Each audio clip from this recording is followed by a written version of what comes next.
Bapak Ibu sekalian, walaupun belum banyak yang hadir ya, namun karena ini direkam tentu akan bisa dinikmati, bisa didengar oleh teman-teman yang lain pada saat yang lain. Jadi kita mulai saja.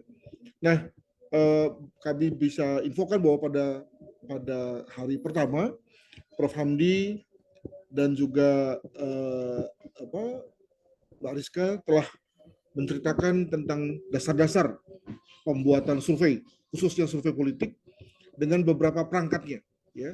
Bagaimana membuat menentukan populasi dan sampel, lalu kemudian bagaimana membuat ya dengan cepat ya, bagaimana membuat pengukuran, bagaimana membuat instrumen, ya, dan juga lalu bagaimana menentukan secara statistik, ya, apa yang kita sebut sebagai signifikansi tingkat kesalahan dan berbagai berbagai konsep-konsep teknis lainnya. Nah, pada hari kedua ini, pada malam kedua ini, maka Prof. Hamdi dan Mbak Rizka akan masuk ke arah yang lebih bersifat apa namanya, Prof, kasus lah gitu ya, atau apa tips and tricks gitu ya, tentang bagaimana membuat survei yang cepat, tapi bukan hanya cepat tapi juga tadi memiliki dampak. Apakah kita gedein jumlah n-nya, atau kita tidak main survei yang langsung tapi survei Google Form saja misalnya, atau cara-cara lain lah gitu ya, yang kemudian bisa kita lakukan dengan mungkin dengan biaya murah, dengan SDM yang seadanya, tapi juga di pihak lain toh kita sebagai seorang yang mungkin akan main politik atau seorang yang memerlukan data politik, itu lalu kemudian mendapatkan satu data yang bisa dipakai sebagai sebagai apakah itu alat untuk mengubah kebijakan, membuat kebijakan, atau menentukan satu satu strategi baru atau apalah gitu ya. Sebagaimana layaknya yang kita sebut sebagai evidence based policy, membuat kebijakan berbasis berbasis bukti, dalam hal ini buktinya data. Tentu kita di Lemhanas diajarkan bahwa hal-hal yang bersifat strategik tidak boleh dengan pendekatan cap cip cup, dengan pendekatan saya senang, saya nggak senang, tapi harus berbasis pada bukti, pada data, berbasis pada informasi. Dan itulah semangat kita dengan mengadakan acara ini dan mengundang Prof. Hamdi dari Psikologi UI. Tanpa berpanjang kata lagi, Prof. Hamdi silakan untuk memberikan materi bersama dengan Bariska pada hari kedua ini. Apakah masih perlu mengulang lagi secara serba sedikit, atau langsung masuk kepada isu atau pada kasus atau apalah begitu ya, sehingga kemudian kita bisa move, sehingga kemudian pada saatnya nanti kita bisa tutup sekitar jam setengah 9 dan jam 9 gitu ya, secara tuntas. Kepada Prof. Hamdi dan Bariska dipersilakan. Ya, sebenarnya mungkin wrap up aja kali ya Prof. Adri ya dari kemarin, apa yang sudah kita pelajari. Nanti kita akan, Mbak Rizka nanti punya contoh misalnya riset terkini, report terkini tentang split ticket voting, jadi mungkin menarik kita bahas, dan saya akan memberikan sedikit wrap up aja dari yang kemarin tentang hal-hal yang tadi sudah disampaikan Prof. Adri tadi. Ya. Oke, mungkin saya akan share screen ya. Bentar.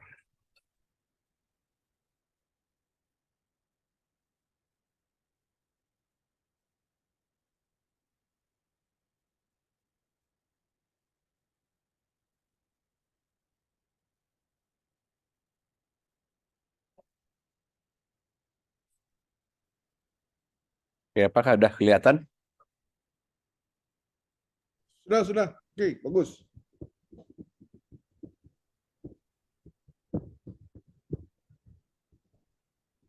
Oke ya. Jadi kemarin kita sudah membahas apa itu survei, yang intinya adalah yang harus kita camkan betul bahwa ini usaha untuk mengestimasi keadaan populasi. Jadi pertaruhannya adalah apakah sampel yang kita kumpulkan itu representatif, diambil mewakili populasi. Jadi ini sangat krusial. Jadi di situ keakuratan dan tingkat kepercayaan terhadap survei itu tergantung pada kebagusan pengambilan sampel itu. Nah, kemarin sudah dibahas Rizka, ada dua kemungkinan juga bisa kita sampling bias, artinya hasil itu bisa meleset karena kita mengambil sampel yang tidak mewakili populasi.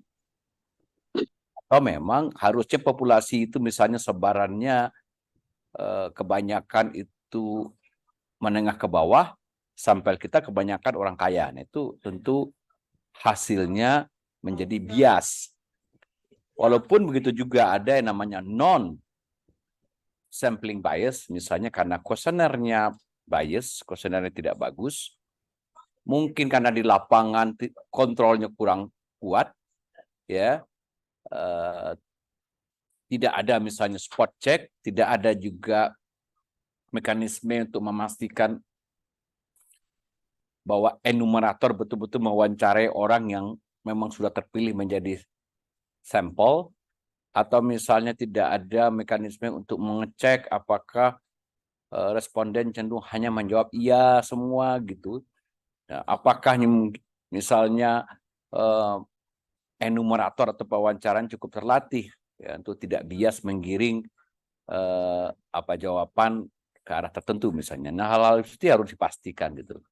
Kalau kemarin kita sampaikan juga kalau itu adalah online survei, nah ini juga diadres kepada apakah yang mengerjakan orang yang dituju atau disuruh orang lain yang mengerjakan, atau malah robot yang mengerjakan, bisa saja. Jadi itu hal-hal yang harus kita jaga supaya hasilnya itu betul-betul punya daya ramal, ya, mewakili apa akurat untuk memotret populasi yang memang kita inginkan. Ya. Jadi desain harus bagus, tapi pelaksanaan di lapangan juga harus lebih baik. Nanti kita akan coba nanti bahas contoh-contoh survei dan bagaimana membuat tip and trick bagi survei itu berkualitas. Nah, nanti ini akan diberikan contoh oleh Rizka, nanti ada survei indikator politik yang barusan dirilis 18 Agustus kemarin 2023. Nah, jadi nanti mungkin lewat contoh Rizka akan menampilkan bagaimana data dikumpulkan, bagaimana proses tatap muka, ya. Kalau itu lewat survei telepon, bagaimana mencuplik nomor telepon yang kita punyai dari database. Kalau itu survei online, bagaimana melakukan, kalau self-report juga bagaimana. Nah, ini interviewer bagaimana merekrutnya, bagaimana melatih proses wawancaranya, ya, berapa kali pelatihannya selama interviewer di lapangan melakukan wawancara, apa yang dilakukan untuk melakukan supervisi, memvalidasi juga sampling, ya, melakukan pengecekan secara random misalnya 10%, ya, apakah betul orang itu turun ke lapangan dan seterusnya. Nah, juga nanti akan dibahas masalah ya error pengukuran, ya. Hal-hal yang bersifat kesalahan teknis itu mungkin tadi terjadi kalau misalnya kalau kita mau yang online ya sekarang ya. Misalnya orang skip aja gitu loh, ya. Ya, jadi ini ada skip error, recording error, question reading error, teknik probing. Nah, tadi kemarin juga kita singgung apakah wawancaranya mau face to face langsung, apakah lewat phone, ataukah lewat email, ya, dikirim linknya dia mengisi sendiri gitu. Nah, hal-hal yang terjadi di lapangan, masalah-masalah yang bisa membuat bias, ya, karena perbedaan jenis kelamin, ras suku, dan nah bagaimana kita membedakan antara pewawancara yang sebenarnya sudah masih hijau, masih baru dengan pewawancara yang sudah berpengalaman.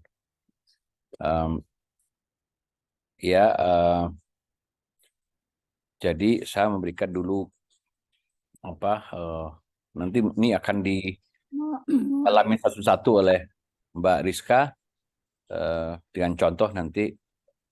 Saya persilakan Mbak Rizka kalau mau contoh dulu. Baik.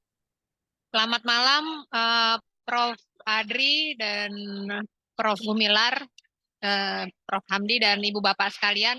Semoga Selamat suara saya, malam. Selamat malam. makasih Prof. Ini semoga suara saya terdengar jelas ya Ibu Bapak, karena ini kebetulan ada acara di luar, acara Perhimpunan Survei Opini Publik juga, dan ini nggak kekejar kalau saya balik ke rumah gitu duluan.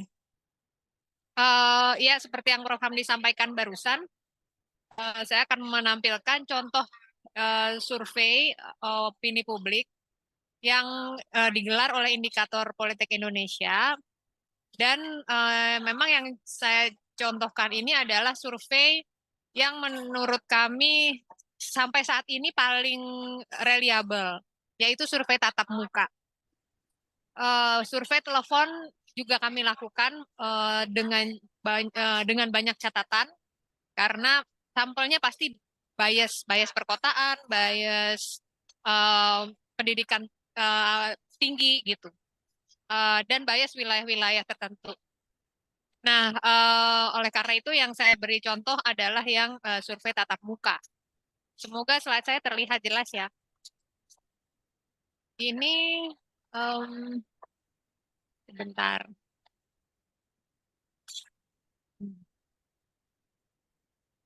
Saya mau gedein sebentar.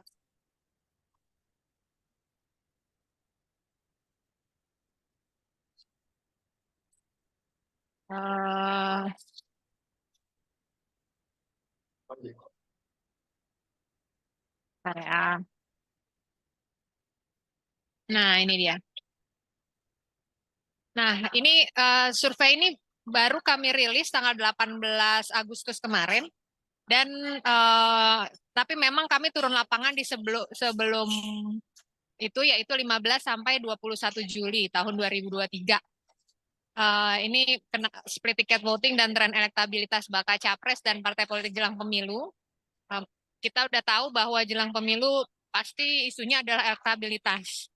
Nah, kemudian yang dibahas juga dalam rilis ini adalah tentang split ticket voting, yaitu apakah pertanyaan utamanya adalah apakah basis pemilih partai akan setia juga memilih calon yang didukung oleh partai tersebut. Karena di Pilpres 2019 terjadi split ticket voting pada basis beberapa partai. Jadi misalnya apakah pemilih atau pemilih Gerindra itu akan setia memilih Prabowo juga? Apakah pemilih PDIP akan setia memilih Ganjar Pranowo juga? Jadi ini yang mau kita bahas di survei ini. Saya jadikan contoh saja. Ini pengantarnya saya lewatkan. Secara umum tadi yang sudah saya sampaikan. Nah, saya langsung masuk ke metodenya. Ini pelaporan metode di rilis survei biasanya seperti ini. Pertama yang dilaporkan adalah populasi. Dalam survei ini populasinya adalah seluruh warga negara Indonesia yang berumur 17 tahun atau lebih atau sudah menikah ketika survei dilakukan. Jadi mereka yang eligible to vote. Dan bagaimana sampelnya dipilih? Di sini survei ini menggunakan metode multi-stage random sampling. Kemarin kita sudah singgung sedikit. Dan jumlah sampelnya sebanyak 1.811 responden. Jadi sebenarnya sampel yang kita rencanakan adalah 2.000 responden. Nah, akan tetapi tidak semua responden asli bisa kita wawancara. Jadi 1.811 ini adalah responden asli dan sisanya adalah responden pengganti. Di dalam laporan ini yang datanya kita analisis hanya yang responden asli saja. Kemudian ada lagi laporan bahwa dengan asumsi metode simple random sampling, maka ukuran sampel 1.811 ini memiliki toleransi kesalahan atau margin of error sekitar plus minus 2,35% pada tingkat kepercayaan 95%. Sampelnya berasal dari seluruh 38 provinsi yang terdistribusi secara proporsional. Jadi ini cara pelaporan yang ringkas ya. Dari sini kita bisa tahu populasinya siapa, penarikan sampelnya dengan cara seperti apa, jumlah sampelnya dan MOE atau margin of error-nya serta tingkat kepercayaan dan dari mana sampelnya. Kemudian dalam survei ini respondennya diwawancara secara tatap muka. Yang mewawancara adalah mereka yang telah dilatih. Setelah itu dilakukan quality control terhadap hasil wawancara. Bagaimana caranya? Yaitu dari total responden kita random lagi sebesar 20%. Kemudian respondennya yang akan kita wawancara ulang atau kita quality control, kita datangi kembali. Dan di sini artinya kita sebagai pembaca bisa melihat bagaimana teknis di lapangan dan juga quality controlnya. Nah, ini multi-stage random sampling yang dilakukan, yaitu pertama adalah dari total populasi desa atau kelurahan. Ini PSU atau Primary Sampling Unit kita di level nasional. Kemudian kita strata dulu berdasarkan provinsi, karena ini survei nasional, jadi stratanya adalah provinsi. Kalau survei provinsi, stratanya kabupaten kota. Nah, di tiap strata ini kita pilih desa atau kelurahan secara random dengan jumlah proporsional. Semakin gemuk satu provinsi, maka PSU-nya juga semakin banyak. Dari PSU, yaitu desa atau kelurahan terpilih, ini kemudian didatangi oleh pewawancara yang sudah kita latih untuk melis daftar RT di desa atau kelurahan tersebut. Dari daftar RT yang ada, kita merandom 5 RT, kemudian RT terpilih kita datangi kembali, dan di list lagi kakaknya. Kemudian kita pilih 2 kakak terpilih di setiap RT, dan di tiap kakak kita datangi untuk kemudian di list anggota keluarganya, laki-laki atau perempuan. Jadi dari satu kakak hanya dipilih 1 responden. Dan ini total di dalam satu PSU itu ada 10 responden. Jadi 5 RT, setiap RT 2 responden. Jadi total setiap desa kelurahan itu ada 10 responden. Berikutnya validasi sampel. Nah, ini pelaporan hasil survei ini harus mencantumkan ini, validasi sampel, untuk menunjukkan bahwa sampel yang diperolehnya itu mencerminkan proporsi yang ada di populasi. Jadi kalau ada lembaga survei yang tidak melaporkan validasi sampelnya, hanya melaporkan persentase sampelnya, maka itu harus dipertanyakan. Apakah sampel yang diperoleh ini proporsinya sama dengan yang di populasi? Misalnya gender, desa, kota gitu, dan wilayah. Kalau gender, desa, kota, dan wilayah memang sudah kita rencanakan sejak awal, laki-laki dan perempuan dalam pengambilan sampelnya tadi. Kemudian demikian pula dengan desa, kota. Direncanakan memang proporsional sebagaimana populasi. Nah, yang lain adalah usia responden. Usia di sini kalau di populasi mereka yang berumur 20 tahun ke bawah sebanyak 10,3%. Di sampel survei ini adalah 10,1%. Kemudian mereka yang berusia 21 sampai 25 tahun, populasinya 12,5%, sampel kita 12,1. Lalu 26 sampai 30 tahun 13,5, sampel 13,4. Intinya adalah sebelum melaporkan hasilnya,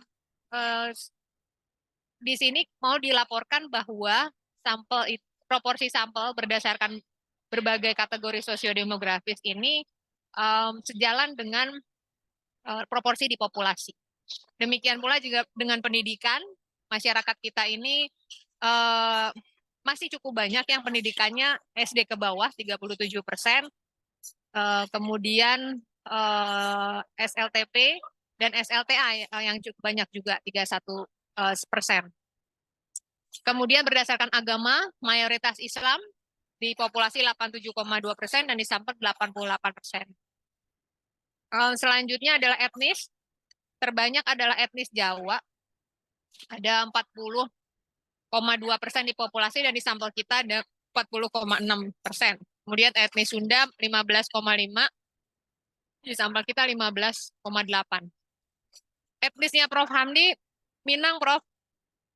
Di populasi 2,7. Di sampel ini juga diwawancara 2,7% responden. Dan seterusnya. Ini validasi sampel berdasarkan wilayah juga demikian. Karena memang sudah direncanakan sejak awal, wilayah sampel berdasarkan wilayah harus proporsinya sama dengan populasi. Di 38 provinsi, termasuk Papua Barat Daya, Papua Selatan, Papua Tengah, dan Papua Pegunungan. Kemudian yang provinsi-provinsi gemuk itu adalah Jawa Barat, 17,9% proporsinya. Kemudian Jawa Timur 15,1%, dan Jawa Tengah 13,5%. Nah, saya sekilas saja untuk pertanyaan awal, kemarin kita tanyakan di awal tuh pertanyaannya yang umum-umum dulu dan nggak terlalu berat gitu, kira-kira bisa dijawablah oleh responden. Jadi di awal survei ditanyakan dengan kalimat pertanyaan yang ditampilkan di laporan ini. Pertanyaannya ditampilkan sehingga kita bisa lihat dan mengetahui gimana caranya respon ini didapat. Pertanyaannya, bagaimana Ibu atau Bapak melihat keadaan ekonomi nasional pada umumnya sekarang? Sangat baik, baik, sedang, buruk, atau sangat buruk. Nah, dari pertanyaan ini, responden menjawab, dan data dari 1.811 responden ini kita analisis di sini, analisisnya dengan persentase saja, yang lebih simpel ya. Karena kita hanya mau melihat deskripsi atau gambaran frekuensi dari jawaban ini. Kalau di sini kita lihat kondisi ekonomi nasionalnya umumnya dinilai sedang. Yang menilai baik memang masih lebih banyak daripada yang lebih buruk, tapi sedang yang lebih banyak. Kemudian karena indikator politik memiliki survei sejak awal reformasi gitu, maka kita bisa lihat trennya. Jadi biasanya pertanyaan awal survei ini kita tanyakan hampir di setiap survei, dan jawabannya bisa kita kita tampilkan dalam bentuk tren seperti ini. Ini untuk survei-survei yang dilakukan terus-terusan dengan pertanyaan yang sama. Misalnya kalau soal ekonomi ini, untuk saat ini di tahun 2023 memang masih lebih banyak yang menjawab sedang. Mulai Februari sampai Juli itu angkanya di sekitar 44-46%. Tapi memang ini kita sempat mendapatkan hasil ketika persepsi warga sangat negatif, yaitu jawaban buruk yang warna pinknya ini tinggi sekali di Mei 2020, yaitu ini ketika puncak wabah dan diberlakukan lockdown di negara kita ini. Sampai 81% responden yang menjawab kondisi ekonomi nasional saat ini buruk. Kemudian masih tinggi di tahun-tahun COVID, walaupun trennya cenderung turun. Sampai sekarang tren yang menjawab buruk tuh cenderung turun, dan tren yang menjawab sedang cenderung naik sampai sekarang. Meskipun yang menilai baik ini angkanya belum melebihi yang menilai sedang. Dan seterusnya sama dengan kondisi politik. Kita lihat trennya juga saat ini dilihat kondisi politik lebih banyak juga yang menilai sedang. Dalam setidaknya di tahun ini ya, antara 47 paling tinggi di Februari 2023 sampai di Juli 2023 ini 43%. Dan fluktuatif juga kondisinya. Bahkan sempat buruk ya ketika Oktober 2014 ini menjelang pemilu 2014, pada saat pemilu 2014. Lalu kondisi keamanan, kalau kondisi keamanan selalu dinilai baik oleh mayoritas warga, trennya selalu baik, yang warna biru ini selalu mayoritas nilai baik. Kemudian tentang kepuasan pada Presiden Jokowi, di sini mayoritas menjawab cukup puas, 66,4. Kalau digabungkan yang sangat puas, maka 81% menilai cenderung puas. Dan ini kita lihat juga tren kinerja Presiden saat ini cenderung naik. di tahun ini dari 74% menjadi 81%. Kemudian hasil survei juga bisa dilaporkan dengan mengcross tabulasi dengan sosiodemografi supaya kita tahu kelompok masyarakat mana yang cenderung puas atau cenderung tidak puas dengan kinerja presiden. Kalau di sini dilihat mayoritas dari berbagai kategori sosiodemografi ini cukup atau sangat puas dengan kinerja presiden. Saya akan lanjutkan, ini kalau berdasarkan desa kota juga demikian. Trennya ini sama juga, ini tren kepuasan atas kinerja presiden, Jokowi yang merah, dan SBY yang dibandingkan dengan SBY, karena surveinya ada juga kita yang dari zamannya SBY. Secara umum kepuasan pada Jokowi saat ini trennya naik, gitu. Dan kalau dibandingkan dengan inflasi, maka yang tampak bahwa ketika inflasinya cenderung turun, kepuasannya cenderung naik, gitu. Terutama di bulan Juni 2015, kepuasan pada Pak Jokowi drop sampai ke angka 41% dari 62%, dan memang pada saat itu terjadi kenaikan inflasi dari 4,8 menjadi 7,3. Dan juga di zaman Pak SBY juga seperti ini, ketika inflasinya naik, maka kepuasan pada Pak SBY pada saat itu juga turun. Ini yang kemarin kalau kita bahas di section validasi, ini salah satu bentuk kita mengecek juga apakah pengukuran kita terhadap persepsi kondisi ekonomi ini valid atau tidak sih. Kita harus bandingkan juga dengan data yang ada, yaitu data dalam hal ini inflasi. Lalu kinerja demokrasi, mayoritas menilai cukup puas, dan kalau dilihat lagi trennya, maka tren yang menjawab sangat dan cukup puas saat ini tinggi, 77%.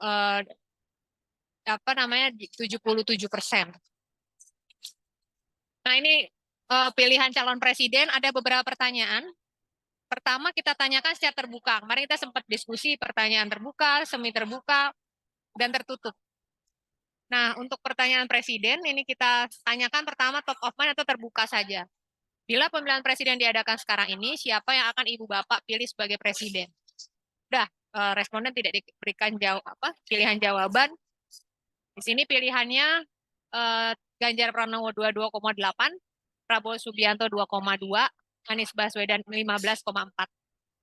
Masih ada yang memilih Pak Jokowi, karena kemarin kita sudah bahas top of mind, semua jawaban bisa keluar, siapapun bisa muncul di sini.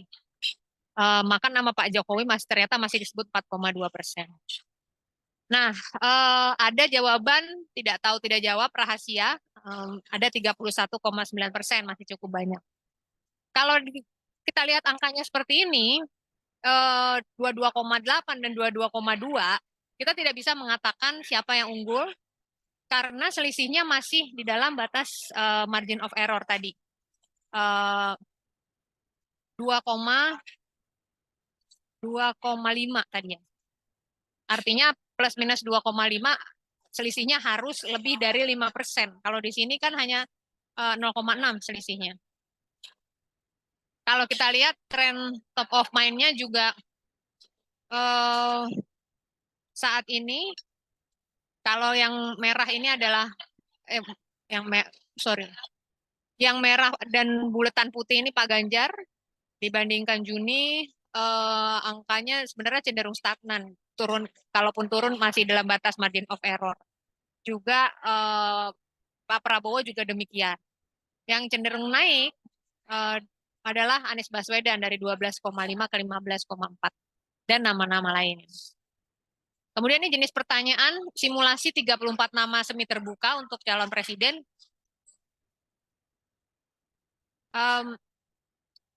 Jadi kita tanyakan, jika pemilihan presiden diadakan sekarang, siapa yang akan ibu atau bapak pilih sebagai presiden di antara nama-nama berikut? Sebanyak 31,1% menjawab Pak Ganjar Pranowo, kemudian 28,2% memilih Prabowo Subianto, dan 20,2% memilih Anies Baswedan. Lagi-lagi yang menarik adalah selisihnya dari 28 ke 31. ini hanya 3%. Jadi selisihnya nggak signifikan. Lagi-lagi kita nggak bisa mengatakan Ganjar Pranowo unggul, nggak. Karena selisihnya tidak signifikan, masih dalam batas margin of error, jadi kita mengatakan ini masih berimbang. Mas Anies di 20,2 selisihnya dengan Pak Prabowo sekitar 8%, ini signifikan. Tetapi kita mengatakan selisih ini tidak lebar, cukup rapat gitu ya, walaupun signifikan berbeda. Ini tren pilihannya seperti ini, memang seperti tadi, jadi untuk Mas Anies cenderung ada kenaikan walaupun hanya 2%, sedangkan Ganjar Pranowo stagnan dan Prabowo cenderung turun.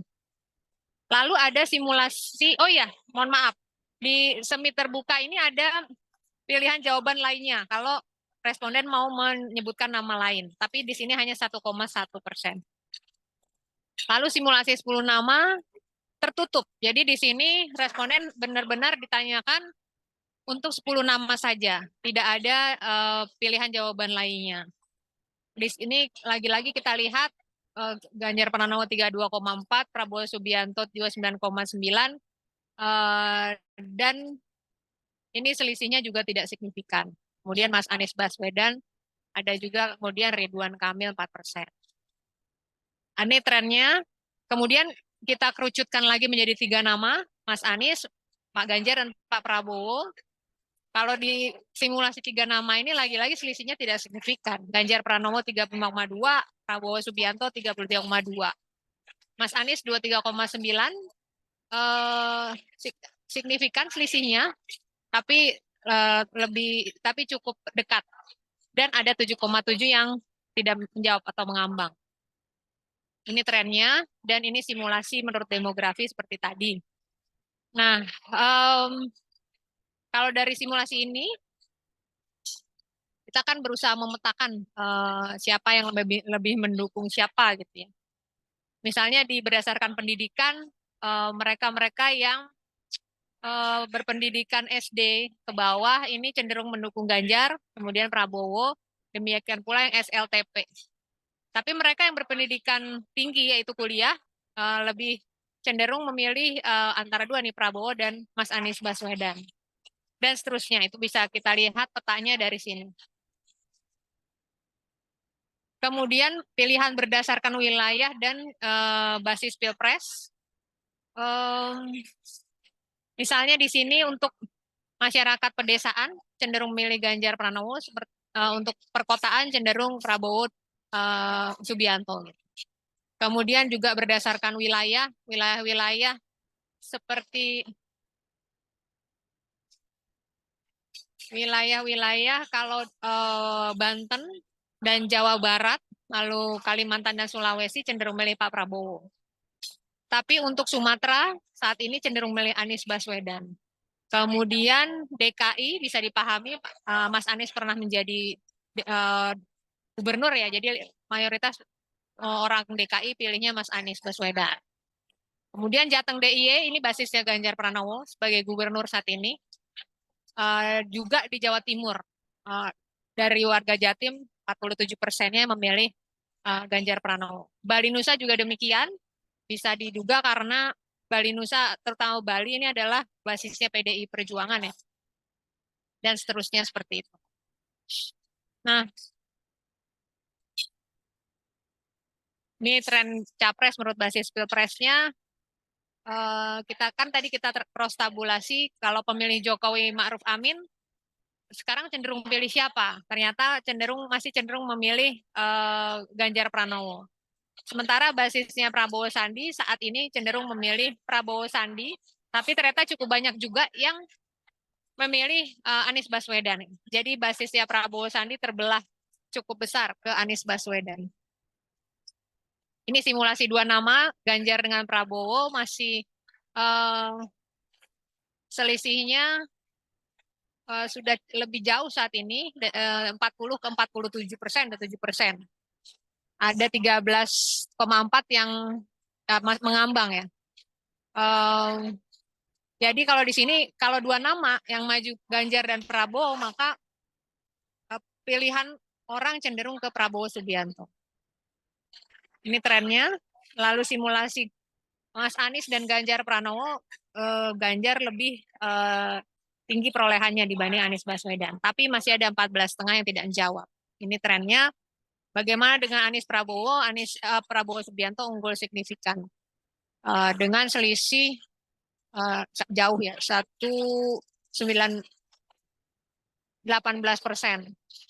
Dan ini signifikan, signifikan tuh seandainya semua jawaban tidak tahu tidak jawab ini diambil semua ke Anies Baswedan, masih perolehan Prabowo masih lebih tinggi. Ini trennya ada penurunan di Prabowo dan ada peningkatan di Anies Baswedan untuk simulasi ini. Sekarang dicobakan simulasinya dengan cawapresnya ya. Anies, AHY, Ganjar, Sandi, Prabowo, Erik. Pertanyaan kalau di sini masih mirip-mirip, tidak ada perubahan yang signifikan ya kalau memasangkan dengan cawapres siapapun. Jadi di sini masih belum ada efek cawapres yang besar. Kemudian pertanyaan tentang partai, di sini kita mensimulasikan nama dan juga memberikan lambang partainya supaya membantu responden untuk menjawab. Jika pemilihan anggota DPR diadakan sekarang, partai atau calon dari partai mana yang akan Ibu Bapak pilih dari daftar partai berikut ini? Di sini PDIP unggul signifikan 24,7, diikuti Partai Gerindra 12,3 dan Golkar 10,7. Sebenarnya PKB 8%. 3 partai ini selisihnya tidak signifikan, kita bisa mengatakan berimbang. Kemudian di bawahnya ada Demokrat 6,9, PKS 5,3, Nasdem 5%, PAN 4,3, P3 2,7, Perindo 1,6. Partai-partai lainnya masih di bawah 1%. Kemudian trennya seperti apa? Kalau kita lihat dalam setahun bahkan 2 tahun terakhir, ini sebenarnya nggak ada perubahan yang besar dari suara partai. Apakah itu PDIP, Gerindra sempat mengalami kenaikan di Desember 22 ke Februari 23 dari 10 ke 14%. Tapi setelah itu perolehan Gerindra ya tidak berubah, stagnan. Dan partai-partai lain juga demikian. Kalau dilihat angkanya perubahannya masih di angka sekitar 1%, 1-2%. Ini kita cross tab menurut demografi juga seperti ini. Menurut wilayah juga. Kemudian sekarang kalau kita lihat basis koalisi Pilpres dan split tiket tadi ya. Ini dari data survei ya, bukan dari data kursi ataupun pemilu 2019. Ini data survei. Kalau kita gabungkan koalisi Anies Baswedan, yaitu pemilih 3 partai ya, Nasdem, Demokrat, dan PKS. Ada 17,1 di survei ini. Koalisi Ganjar, PDIP, dan P3 27,4. Koalisi Prabowo lebih banyak partai. Gerindra, PKB, kemudian ada yang baru masuk itu PAN dan Golkar, lalu PSI 35,3. Non-partisan yang belum memilih 16,3 dan non-parlemen 3,3. Ini partai-partai lain yang tidak di parlemen. Ini kalau kita hitung berdasarkan jumlah pemilih partai tadi. Nah, ini menurut basis partai gimana? Koalisi Anies yang angka-angka merah ini artinya yang dominan memilih calon dari partainya. Nasdem dan PKS misalnya kita lihat di sini pemilihnya solid mendukung Anies Baswedan. Nasdem yang sejak awal mendukung Anies dari 4,9% pemilihnya sebanyak 62,9 memilih Anies Baswedan. Demikian pula PKS. Sementara untuk Demokrat memang lebih banyak memilih Anies, tapi pemilih Demokrat banyak juga yang bocor ke Ganjar Pranowo dan cukup banyak memilih Prabowo Subianto. Jadi kita katakan pemilih Demokrat ini yang mengalami split ticket voting itu. Lalu koalisi Ganjar. Di sini PDIP yang solid mendukung Ganjar, sedangkan P3 suaranya terpecah ke Ganjar, Prabowo, dan Anies Baswedan. Bagaimana dengan koalisi Prabowo? Koalisi Prabowo ini kalau secara total 49,1% memang milih Prabowo Subianto. Tapi tidak sesolid Anies dan koalisi Ganjar. Masih cukup banyak yang split ke Anies maupun ke Ganjar. Yang paling solid adalah pemilih Gerindra di sini, memilih Prabowo.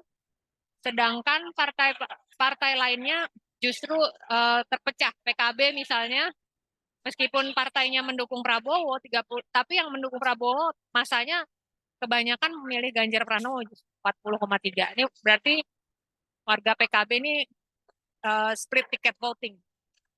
Kemudian Golkar juga demikian. Yang mendukung Prabowo memang lebih banyak 36,2, tapi yang mendukung Anies Baswedan 30,8. PAN juga demikian, banyak selain ke Prabowo banyak juga pemilihnya yang terpecah ke Ganjar Pranowo. Sementara mereka yang pemilih partai non parlemen dan mereka yang tidak memilih partai mayoritas mendukung Prabowo Subianto. Ini kita lihat berdasarkan demografi, maka yang lebih banyak melakukan split ticket voting memang adalah pemilih dari koalisinya Prabowo, terutama perempuan, kemudian mereka yang berumur 21 tahun ke bawah dan 22 sampai 25. Kemudian juga etnis Minang, koalisi Ganjarnya tersplit ke pemilih lain. Demikian seterusnya untuk kategori sosiodemografi yang lain.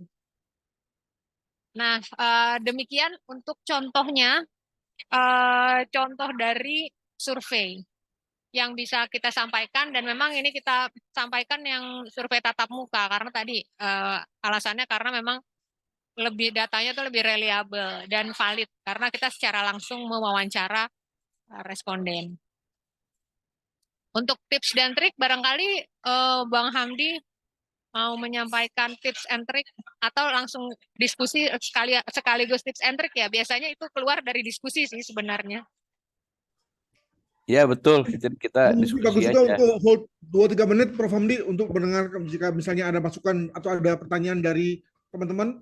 Ya. Norman, Langsung silakan. aja pertanyaan, jadi kita interaktif aja, nanti kita bisa tampilin contoh kuesioner, bisa kita tampilin contoh sampling, bisa kita tampilin tip and trik dan lain-lain lah nanti dalam pelaksanaan gimana. Itu lebih menarik kali. Silakan.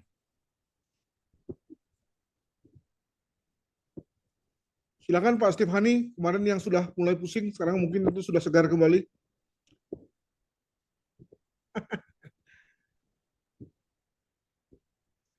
Sekarang kita sudah mulai ngomong soal tips and tricks.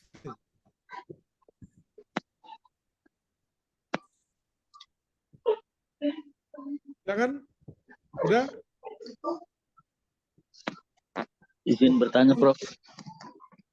Iya, silakan Pak Zainal. Iya, Prof.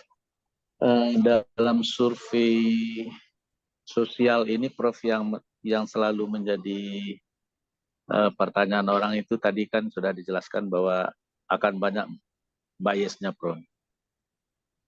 Di mana kita tahu yang disurvei itu kadang-kadang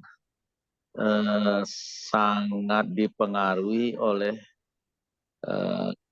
kepentingan dan ketertarikannya terhadap masalah yang kita ajukan. Kalau kita banding misalnya kita melakukan penelitian, saya kebetulan dokter ya. Kalau kita penelitian di bidang kesehatan kan yang jadi sampel kita itu pasien yang memang nyata-nyata sangat berkepentingan dengan kesehatannya dia.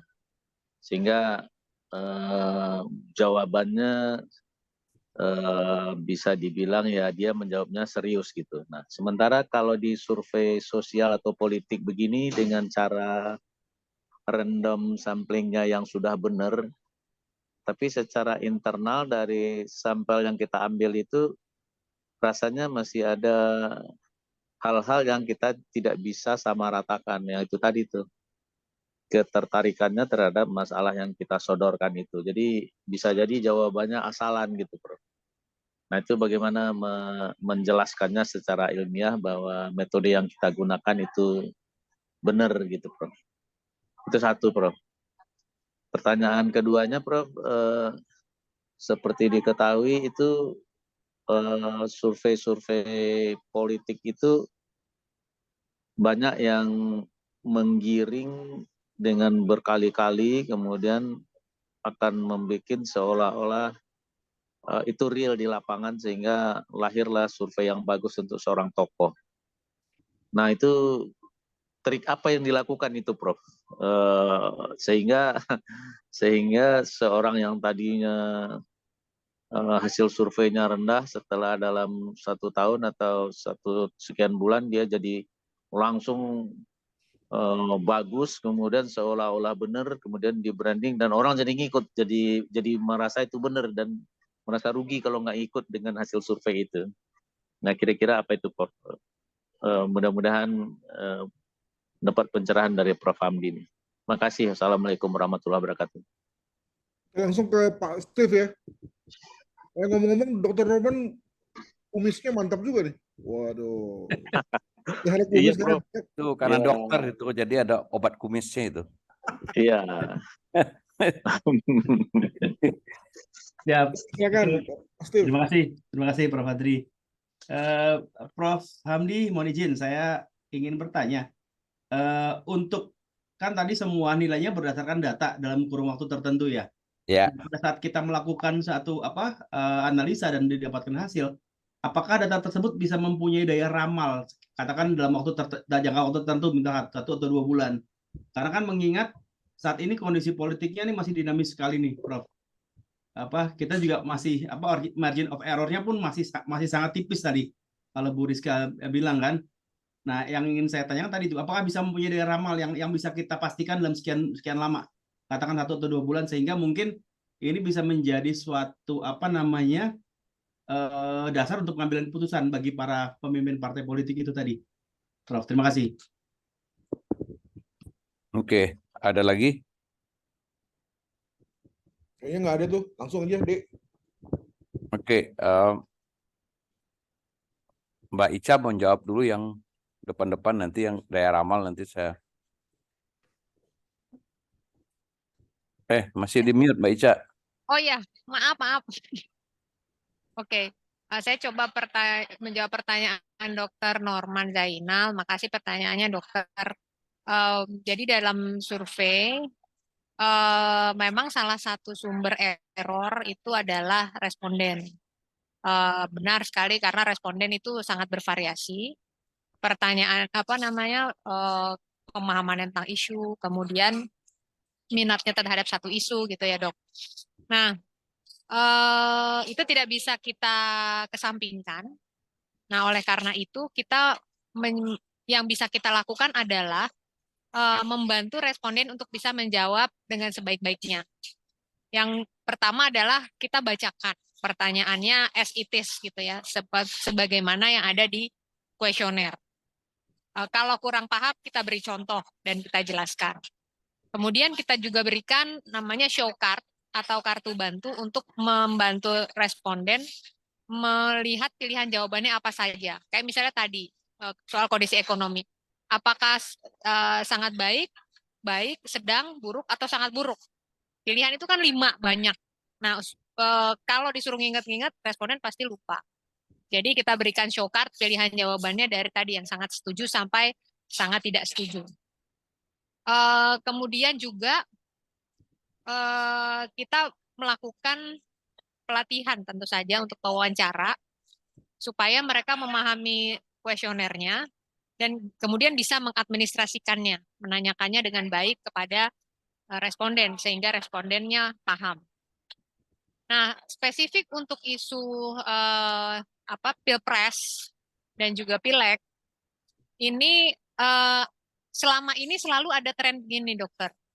Di saat waktunya masih jauh dari hari H pemungutan suara, memang jadi kita mendeteksi apakah responden ini semakin aware nggak dengan isunya itu dari jawaban tidak tahu tidak jawab. Jadi semakin jauh dari hari pemungutan suara, jawaban tidak tahu tidak jawab itu masih besar. Nanti semakin mendekati waktu pemungutan suara, jawaban TTTJ tadi tuh bukan jawaban sebenarnya. Mereka yang tidak menjawab itu akan turun angkanya. Mereka semakin punya preferensi politik. Karena apa? Karena ya orang sudah banyak membicarakan di sekitar mereka, di pemberitaan juga semakin banyak. Ya, itu membantu mereka juga untuk menentukan pilihan. Saya rasa itu sih jawabannya. Jadi error di responden benar, itu bagian dari error yang harus diantisipasi dengan cara membantu responden menjawab, melatih interviewer, dan juga tergantung dari tadi untuk Pilpres jangka waktu ke pemungutan suaranya itu seberapa lama. Kemudian yang kedua pertanyaannya, mohon maaf kok saya tiba-tiba lupa ya, tiba-tiba blank. Ini daerah amal maksudnya tadi. Oh, daerah mah Bang Hamdi. Oh iya, Ica juga boleh sih Tapi maksudnya. survei yang dibuat seolah-olah membuat lalu citra seseorang itu menjadi Oh, gitu. iya Oh. iya, jadi direkayasa mungkin datanya begitu ya. Katakanlah begitu. Ya, begini mungkin saya bisa sebelum Ica juga menambahkan nanti. Ya memang ada dua hal misalnya yang kalau kita di Persepi itu selalu agak kita ulang-ulang misalnya begitu ya. Jadi pertama itu kita bilang sebagai ilmuwan mungkin Anda tidak sepenuhnya bebas dari kesalahan. Katakanlah memang ada orang yang sebenarnya pengetahuan metodologisnya masih agak terbatas tapi sudah berani bikin survei dan dia ternyata salah. Itu pernah kita ketemu anggota kita yang akhirnya dia mengaku ya katakanlah tapi tidak sengaja maksudnya. Mereka memang tidak sengaja dan baru menyadari belakangan bahwa metodenya tidak akurat. Artinya kesalahan karena katakanlah ya karena tidak pintar lah katanya. Tapi ada yang kedua yang lebih bermasalah. Dia bukannya tidak tahu itu salah. Dia sengaja melakukan itu. Jadi problemnya bukan karena faktor ketidakbisaan atau katakanlah ya dia kurang pintar atau bodoh begitu. Tapi karena memang tidak berintegritas. Nah, ini perlu juga kita berikan catatan. Nah, tapi Bapak Ibu sekalian, dari pengalaman saya jadi Dewan Etik itu udah dari tahun 2000 ya kali ya. Awal-awal Persepi berdiri sampai sekarang. Saya sudah memecat beberapa anggota itu, ada waktu 2014 saya pecat juga ada 4 atau 5. Kemarin kita berapa juga kita tegur gitu. Letak persoalannya memang integritas gitu loh. Dan ternyata orang-orang yang seperti itu tidak bertahan dengan waktu, Pak. Jadi biarkanlah seleksi alam gitu. Jadi saya mengerti keresahan tadi itu. Tiba-tiba ada lembaga survei nggak jelas namanya. Biasanya tip and trick mereka. Nah, lembaga yang abal-abal tadi namanya dimirip-miripin itu. Jadi misalnya lembaganya Ica ini indikator politik gitu. Di situ ada orang-orang yang sudah bertahan lama di situ, mulai dari Prof. Burhanuddin Muhtadi gitu loh, Rizka Halida, dan kita tahulah sekolahnya benar, track recordnya benar, lembaganya benar, melakukan survei itu bukan hanya musim-musiman gitu loh Pak. Jadi musim-musiman orang mau pemilu tiba-tiba dia tiban gitu loh, kalau Jawa itu bilang tiban, tiba-tiba ada dia. Enggak, kalau coba kita lihat indikator tadi itu dia melakukan mungkin regularly 3 bulan sekali. Jadi memang dari apa dan betul tentu kalau orang menjaga reputasinya untuk riset itu, dia akan menjaga betul integritas itu, sebab sekali berbuat salah seperti orang Melayu bilang, sekali lancung ke ujian itu seumur hidup orang nggak percaya, habis reputasinya, Pak. Jadi kita nggak bisa membayangkan lembaga seperti Litbang Kompas gitu, CSIS gitu.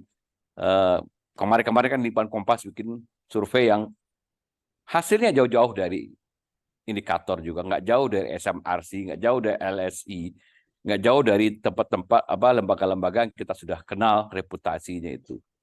Karena mereka paham betul Sekali integritas itu digadaikan, itu sebenarnya bunuh diri. Nah, tapi pemain-pemain yang tadi, dia punya tip and trik begini, Pak Norman. Jadi nanti kalau ketahuan, dia sulap lagi, bikin lagi lembaga baru. Ya, kasih lagi namanya mirip-mirip. Jadi misalnya ada lembaga pooling gitu loh. Pooling Indonesia. Nanti dia ganti lagi Indopol People. Macam-macam lah akal-akalannya. Nanti penelitinya nama-nama baru lagi tuh muncul. Tiba-tiba muncul lagi namanya ya misalnya Sujono Norman atau siapalah gitu loh. Sujono Kanto gitu loh. Nanti muncul lagi Zainuddin siapa gitu. Kayak udah Michael siapa itu udah jadi hilang timbul. Nah, saya udah berkali-kali ini gitu loh. Nah, pertanyaannya kenapa lembaga-lembaga itu tetap ada? Konsumennya yang tadi Pak Norman. Jadi ada calon yang pingin dipoles-poles elektabilitasnya itu supaya mungkin partai tertarik mencalonkan itu loh. Jadi ya memang ada yang begitu, kita harus akui itu ada. Dan kadang-kadang ya kayak fenomena musim hujan aja, jamur-jamurnya tumbuh nanti dia hilang lagi. Nanti musim pemilu dia muncul lagi gitu loh. Nah, jadi selalu publik kalau bertanya ke saya, sudah saya bilang, lembaga survei itu kalau kita ikutin di berita-berita. Nah, apalagi begini, yang paling nyebelin itu ada semacam persekutuan lah. Media-media abal-abal, dia butuh berita juga, Pak. Yang kadang-kadang bikin sensasi. Tiba-tiba misalnya, ada yang bilang kemarin nih, si A selama ini konsisten misalnya dari hasil-hasil temuan lembaga-lembaga itu elektabilitasnya enggak, ya memang sudah terukurnya segitu gitu ya. Tiba-tiba berbalik gitu loh. Nah orang kan kaget-kagetan dan bikin sensasi gitu loh. Nah biasanya nanti orang-orang seperti itu kalau udah mulai kecium-kecium, nah nanti tiba-tiba hilang lembaganya. Nah dia ganti nama lagi kayak begitu. Nah jadi, nah biasanya lembaga-lembaga apa media-media yang .com itu karena perlu berita, ya dikutip juga gitu loh supaya rame gitu ya, supaya istilah sekarang tuh clickbait gitu loh. Jadi kalau orang-orang media online itu kan kalau orang mengklik kan dapat pemasukan, Pak. Jadi dihitung kadang-kadang dari berapa kliknya gitu loh. Nah, orang kan terangsang untuk mengklik gitu. Kok aneh ya temuannya gitu ya. Nah, kayak gitu-gitu. Tapi percayalah sepanjang bahwa dia itu memang akan bisa hidup sepanjang zaman. Karena seperti pepatah orang bijak gitu yang berasal bahasa Inggris ya. You can fool a people all the time. Kamu bisa membodohi satu orang sepanjang jangka waktu yang panjang tertentu. Atau misalnya, you can fool all the people at the time. Kamu bisa membodohi banyak orang pada rentang waktu tertentu. But you cannot fool all the people all the time. Nah, itu hukumnya. Jadi yang lembaga-lembaga itu nanti ya hilang-hilang aja karena nggak bikin dia mengelabui terus sepanjang bulan, sepanjang masa, karena nanti akan di-counter juga oleh lembaga-lembaga yang benar gitu ya. Jadi, tapi betul Pak Norman, itu ada terus gitu loh. Jadi saya mengatakan itu problem kita karena demokrasi ya orang tidak boleh dilarang gitu. Ya nanti dan celakanya lagi kalau dia tidak bergabung dalam sebuah asosiasi yang bisa menjaga marwah lembaga survei itu untuk terus menjaga integritasnya, ya dia nggak ada kontrol memang. Nanti kalau dikecam masyarakat dia ganti nama, gitu aja modusnya terus. Nah atau dia tiarap dulu gitu loh sampai orang lupa setahun dan tiba-tiba muncul lagi. Itu ada tuh. Dulu udah saya pecat orangnya, tiba-tiba 3 tahun muncul lagi Pak dengan lembaga yang baru orang itu juga, gitu. Ya sudah begitu ya. Jadi saya mengatakan bahwa kalau misalnya kita dipersepsi, sepanjang misalnya bias itu karena bukan faktor integritas, katakanlah gitu, ternyata dia kurang canggih metodenya, ada teman lain di tempat survei yang metodenya jauh lebih halus gitu loh. Ya mungkin kita bisa tolerir ada perbedaan 1, 2, 3, 4% misalnya.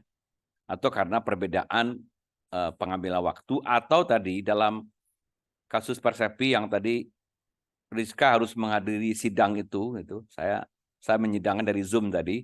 ada anggota kita juga, ternyata masalahnya adalah perbedaan dari kerangka sampling gitu loh.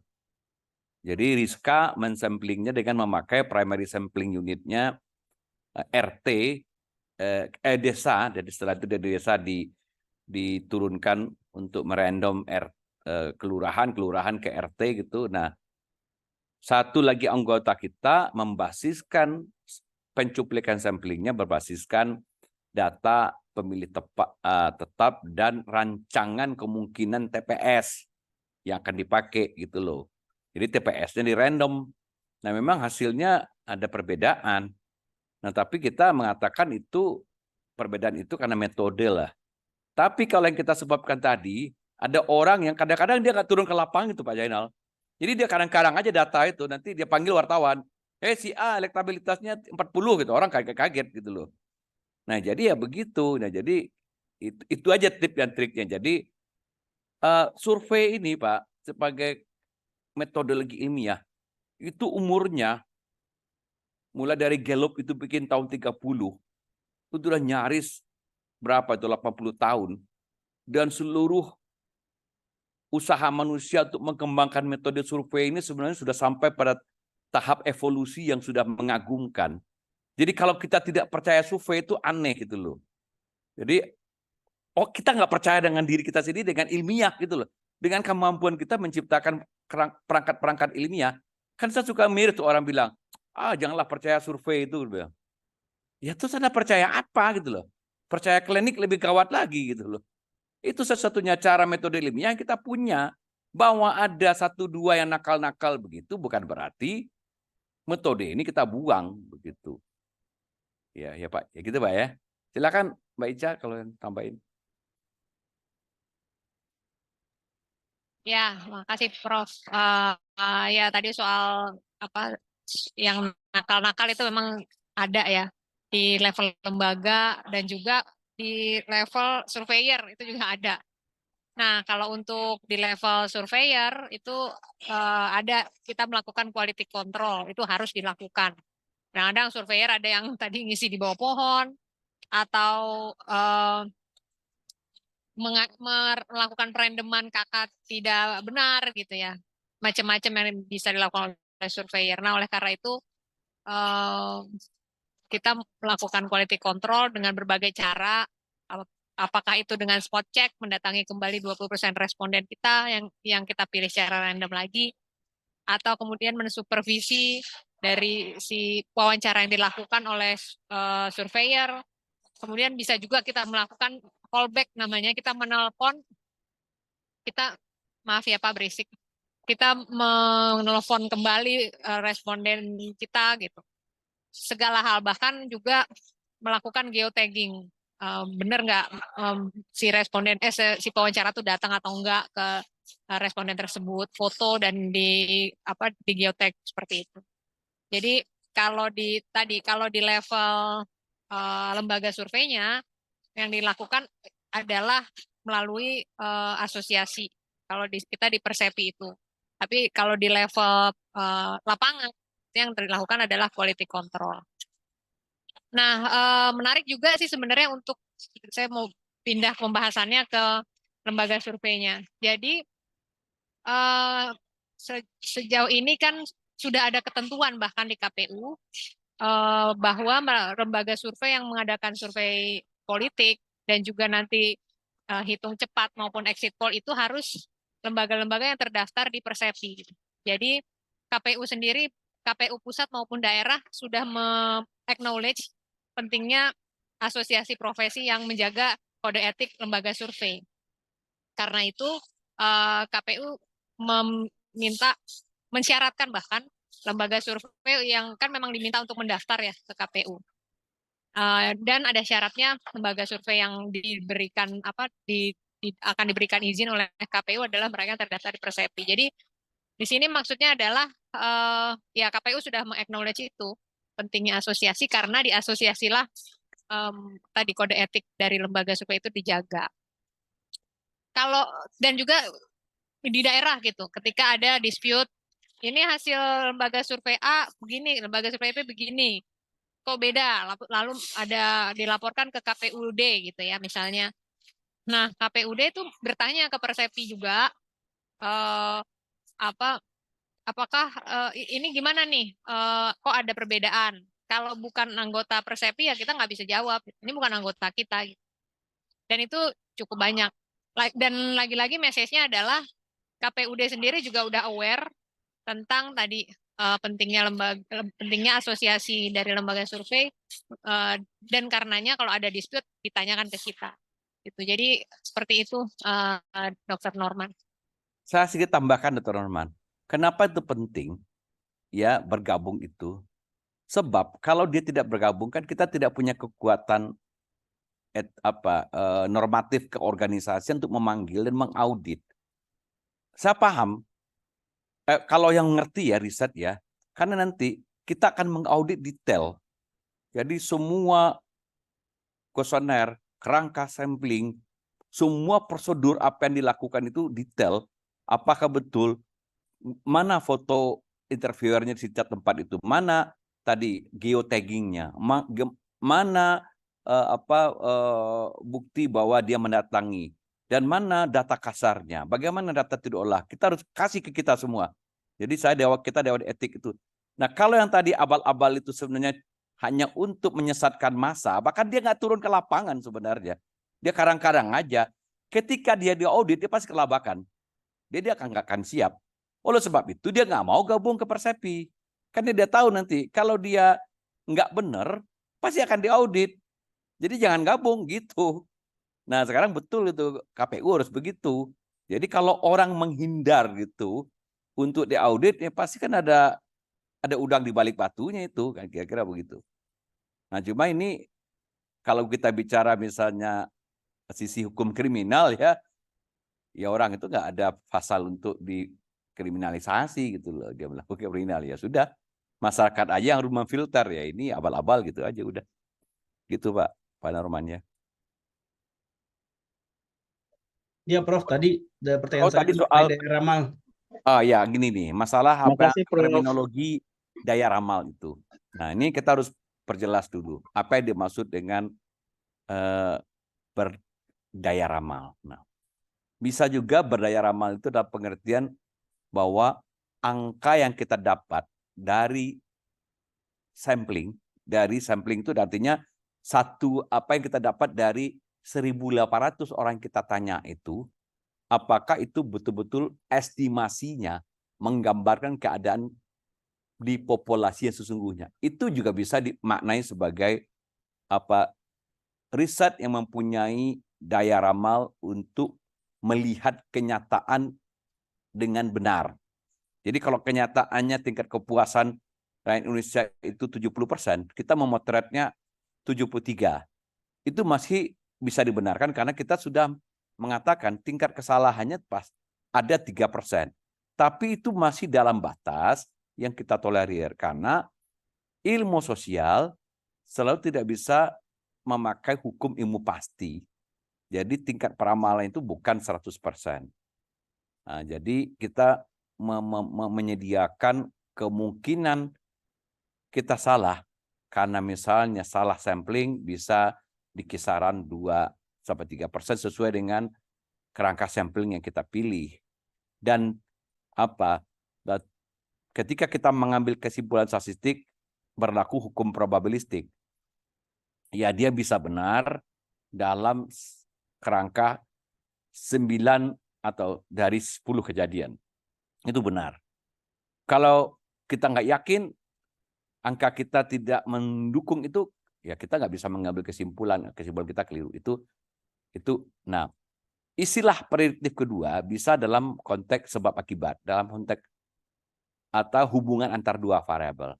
Jadi misalnya begini, kalau kita bisa melihat tingkat kepuasan terhadap kandidat, misalnya kan ini ada pemilihan gubernur nih tahun depan. Kalau dia punya tingkat kepuasan dalam pengelolaan ekonomi, pendidikan, gitu ya, kita bisa meramalkan kemungkinan dia terpilih itu berapa persen kemungkinan dia terpilih kembali menjadi gubernur. Nah itu juga disebut tingkat peramalan. Nah, bagaimana kita memastikan bahwa penarikan kesimpulan kita itu tidak keliru, ya, tidak salah. Dalam artian ya kita bisa mengatakan kalau nanti angka ini bergerak naik terus, kita bisa confident dan bisa mengatakan, kita bisa meramalkan, yaitu memprediksi bahwa dia akan terpilih. Nah, tadi ditanyakan apakah riset-riset itu bisa membantu kita misalnya untuk mengambil keputusan-keputusan strategis? Bisa, Pak. Dengan catatan satu, saya balik lagi ke kuliah kita yang mendasar ini.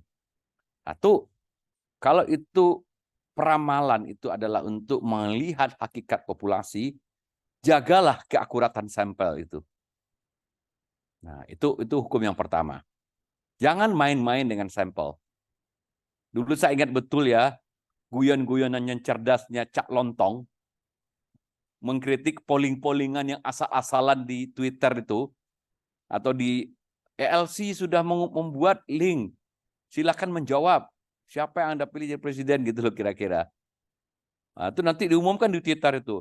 Dari 5.000 yang berpartisipasi, sebab ini banyak orang terkecoh, Pak Steve ya.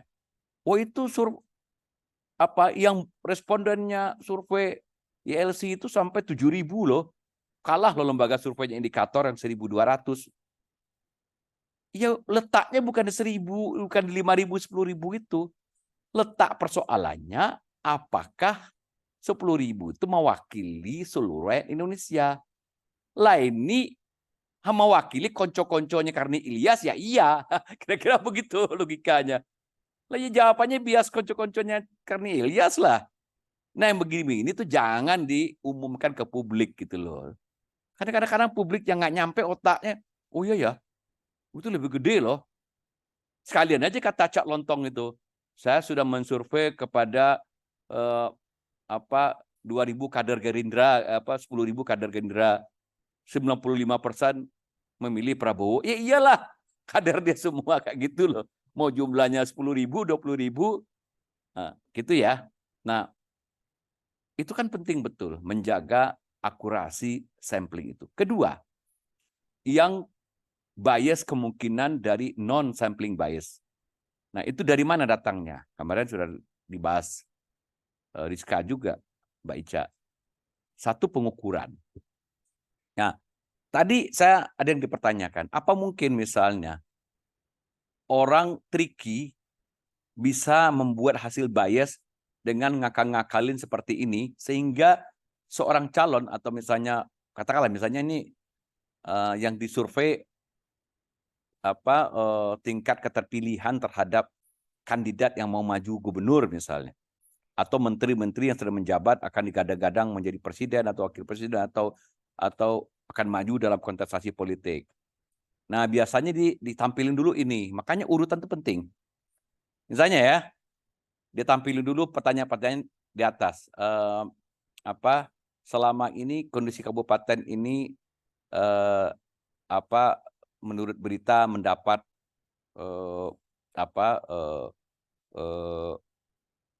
mendapat misalnya penghargaan untuk ini.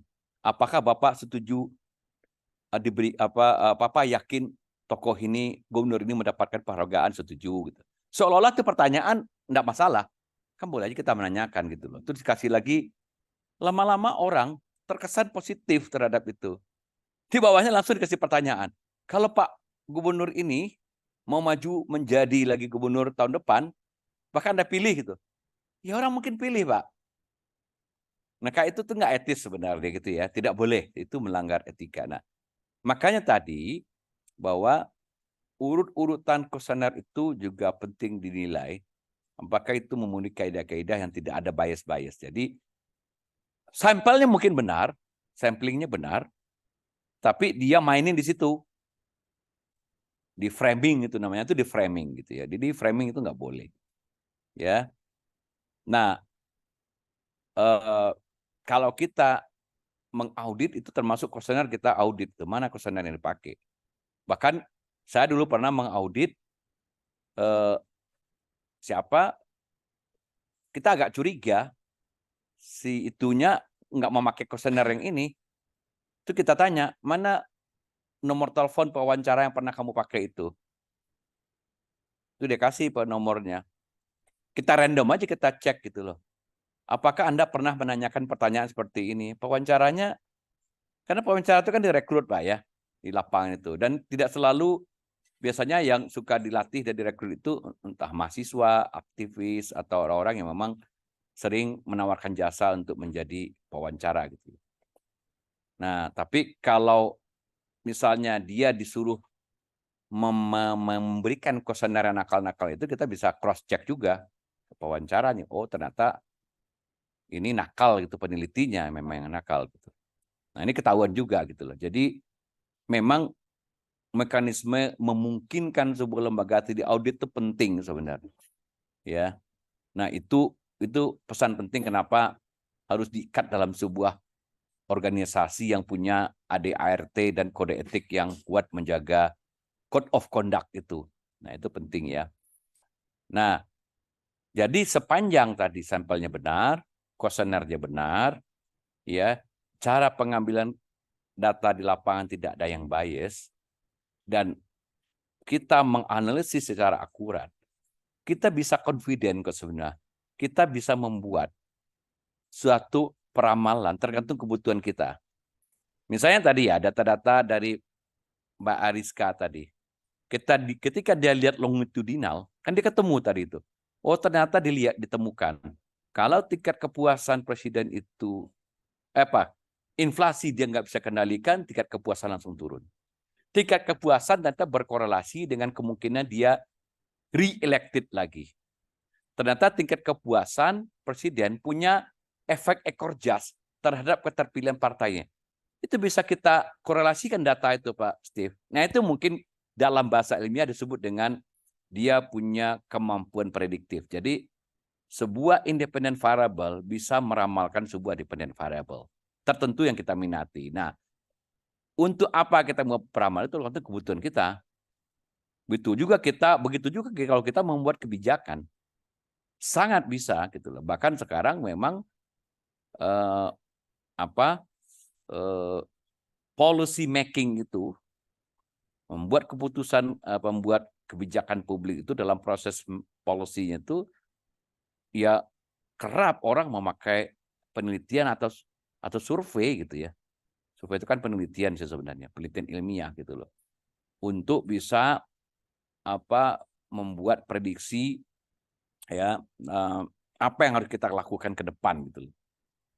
Baik dalam konteks misalnya ini karena sekarang kontestasi pemilu gitu ya, dan ini suatu tool yang memang absah, boleh, dan penting buat menjaga demokrasi juga gitu.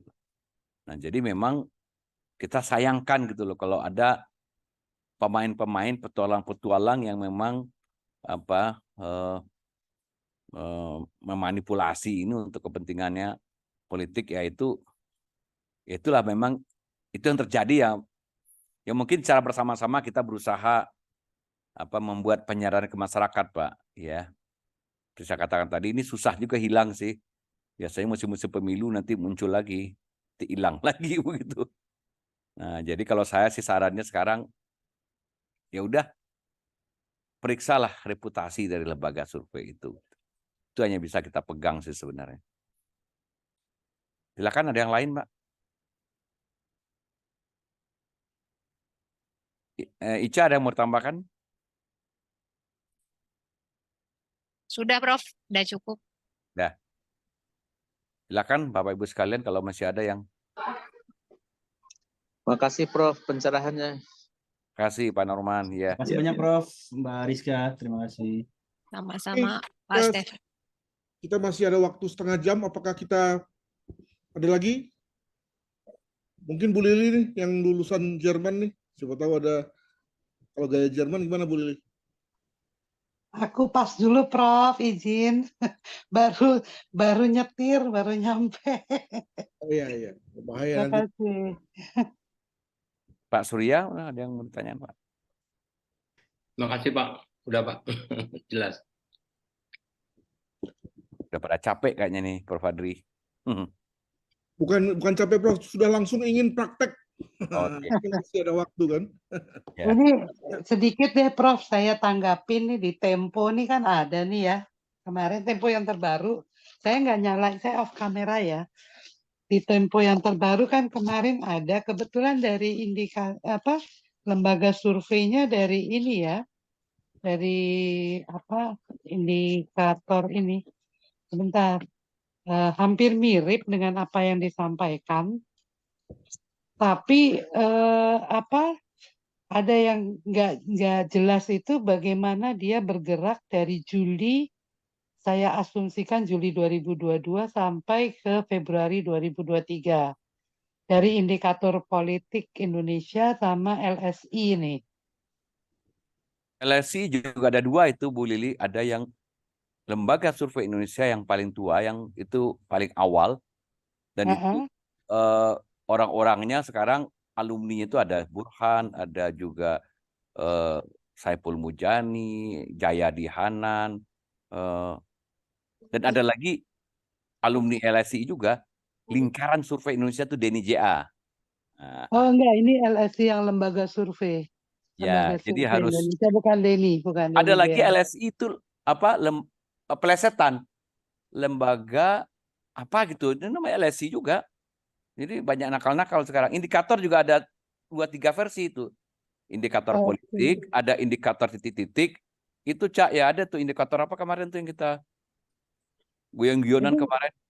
Ada kalau itu. gitu bagaimana memberikan ini ke publik ya? Karena ini kan termasuk jadi jangan-jangan nanti jadi betul kita percaya survei, tapi yang abal-abal ini nih yang bikin bahaya ya. Kalau yang abal-abal lebih banyak, kan orang akan lebih sulit mempercayai yang benar ya.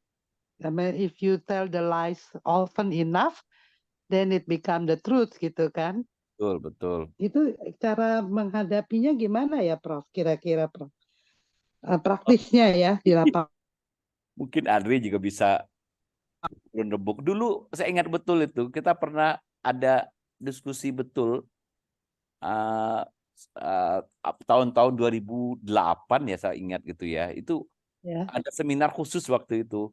Ada kabar reskrim juga, kalau nggak salah saya zaman itu, zamannya Pak Soehardi Alius itu. Waktu itu kan kita mencoba mencari kerangka hukum bisa menjerat, itu nggak ada gitu loh. Masya Allah. Betul, Bu. Jadi kita bilang nggak mungkin dikriminalisasi diperkarakan gitu loh. Nggak ada hukumnya gitu loh. Nah, ya. Artinya saya kan percaya kita bukan klinik, kita ini akademik, ini penelitian serius ya dengan memakai metodologi yang betul, ya, bukan klinik, tapi kan misalnya ada 10 yang begitu yang seperti yang Prof abal-abal, sampaikan betul. tadi, yang abal-abalnya ada 100, kira-kira kita ketiban nggak ini? Saya waktu itu kan sempat ditanya wartawan Kompas, saya bilang, dulu saya pernah mencatat itu yang abal-abal itu yang sering saya temukan di media-media itu, saya kaget sendiri Bu Lili. Jumlahnya sampai 42-an satu list itu. Wah, banyak juga ya. Yeah. Dan itu triknya misalnya ya, yang bawa indikator ada 3. Sekarang ada lagi latah istilah Foxfall, populi gitu loh. Itu ada populi macam-macam. Nah, anggota kita ada Populi Research Center. Tapi ada lagi populi yang lain macam-macam. Jadi orang nyaru gitu loh. Ini populi yang mana? Jadi triknya gitu mereka. Nanti ada lagi lembaga tadi. Yang lembaga-lembaga itu juga macam tuh. LSI gitu. Ada lagi Lembaga Suara Indonesia. Nah, gitu juga LSI juga. Aduh. Iya. Betul kan? Jadi orang awam itu kan, apalagi yang celakanya, saya waktu itu udah himbau. Pernah kita kumpulkan Bu Lili, seluruh wartawan itu. Jadi saya kumpulin sama Philip dulu itu. Zamannya apa ketua Persepia Philip ya. Gimana kalau kita melakukan training ke wartawan untuk bagaimana membaca survei yang benar, bagaimana mengenal metodologi, bagaimana mengenali reputasi lembaga dan orang-orangnya. Jadi kita didiklah wartawan itu. Cuma yang datang wartawan abal-abal. enggak wartawan media yang bagus. Oh, benar bagus. Yang udah benar dari dulunya. Ya udah benar. Jadi kalau dia memberitakan, misalnya Kompas, misalnya apa media Indonesia atau Tempo gitu, yang media-media yang sudah kredibel juga yang datang gitu. Padahal yang bikin ulah itu banyak media-media yang kom-kom yang macam-macam itu juga yang bikin keruh suasana Iya. itu. Nah masalahnya orang awam kan sekarang di era serba boleh ini, semua berita berseliweran di WA suka-suka orang. Pening kepala juga publik membedakan kan. Ini Iya, iya. misalnya ya ada CNN Indonesia, ada lagi cnn.com.strip apa gitu. Ada lagi misalnya FOA Islam titik apa gitu loh. Ada lagi FOA ini. Wah, ya itu. Iya. Ya itu artinya edukasi publiknya seperti apa. Jadi sampai ketemu jargon Prof sekarang ini yang muncul di salah satu. Ini akan bukan apa praktisi-praktisi dengan minimal komunitasnya tuh S2 and above ya. Itu aja mereka udah mulai dipleset-plesetin nih survei-survei gitu. Padahal kita paham bahwa kita data itu penting gitu kan. Tapi karena begitu banyaknya yang fake, sampai akhirnya orang meninggalkan juga tuh Prof. Dalam komunitas itu gitu ya. Maksudnya dipakai buat plesetan. Nah, udahlah jangan survei katanya. Ya, Ayo ya. kita lihat apa pakai yang lebih faktual, misalnya program kerja atau apa gitu ya. Jadinya Ya, sayang beda ya. lagi. Jadi memang kita udah capek-capek menegakkan etika, integritas, memberikan contoh bagaimana kerja ilmiah yang benar. Ya, yang merusak juga banyak juga ya. Saya juga nggak tahu tuh gimana menjawab. Mungkin Prof, mungkin kita bisa tanya pandangannya Pak Sekjen nih, Pak Surya sebagai ahli hukum nih. Karena kalau hal seperti begini itu dibiarkan, artinya kan apa mau dibawa kemana gitu loh dengan berjuta, apalagi volume informasi yang mengalir sekarang ini per harinya itu kan luar biasa, udah nggak bisa didigest lagi sebenarnya kan. Gimana Prof? Kita tanya Pak Surya kali ya? Ya tanya Pak Surya, saya kan bukan ahli hukum dulu. Waktu itu saya mentok gitu loh. Iya. Jawaban saya bilang waktu itu, tapi seingat saya Pak Suhardi Alius juga waktu itu kabar reskrim nggak bisa jawab juga. Ini apa kerangka hukumnya ini gitu. Pusing juga dia. Iya. Apa Pak Surya tuh? Apa kerangka hukum ya bisa apa? Undang-undang ITE enggak juga ya?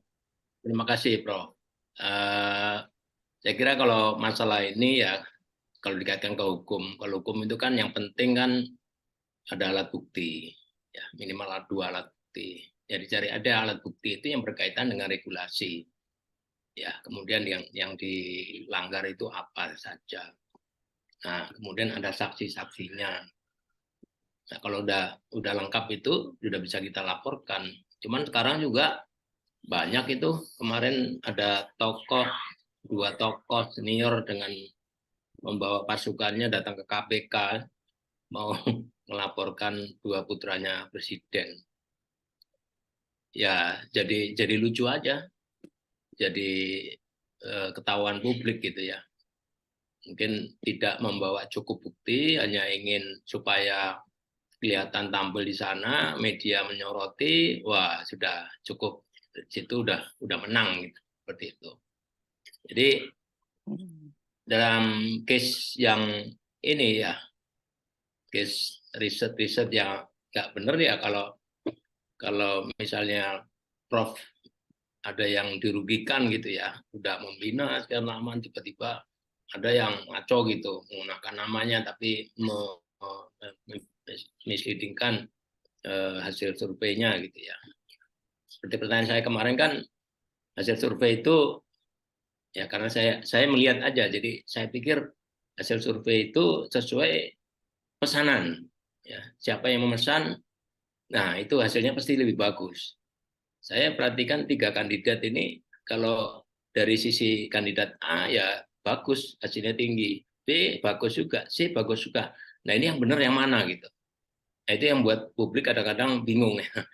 Kebetulan saya simpatisan dari salah satu kandidat itu, cuman Saya karena orang akademik, saya banding-bandingkan, saya coba pelajari, ternyata ya sementara itu sesuai dengan partainya masing-masing. Kalau kemarin Prof mungkin nyatakan kalau hari ini kita melakukan pemilu sudah dipastikan si A yang menang, gitu. Ya. Nah, tapi yang survei lainnya mungkin tidak seperti itu. Nah, ini yang memang kadang-kadang membingungkan juga bagi publik ya.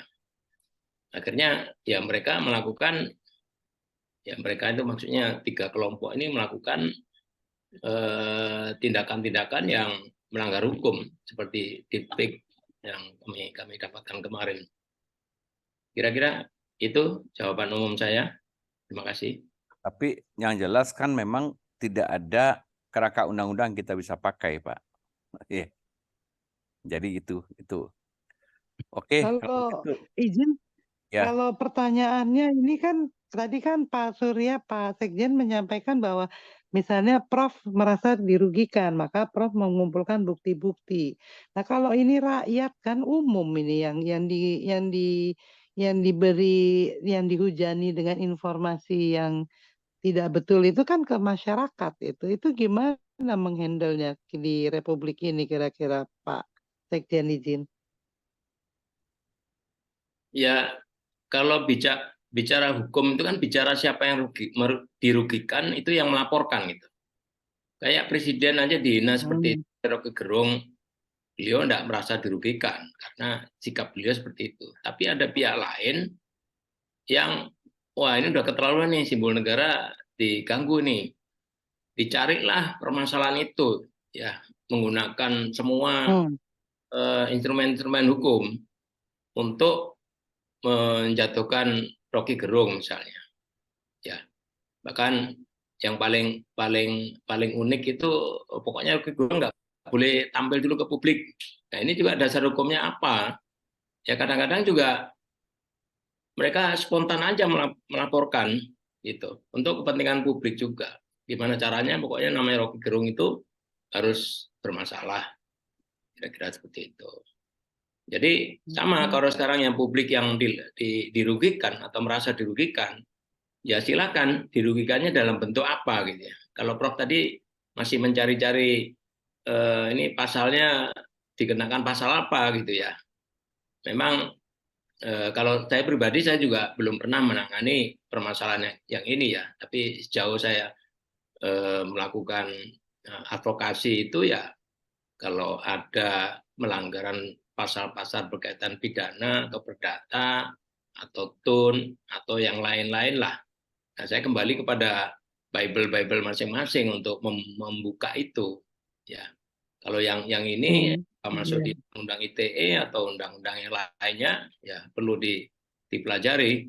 Karena tadi intinya kalau kita mau berurusan sama hukum, ya karena kita tidak terima terhadap tindakan seseorang itu, ya tinggal kita carikan aja alasan hukumnya untuk mendera orang tersebut.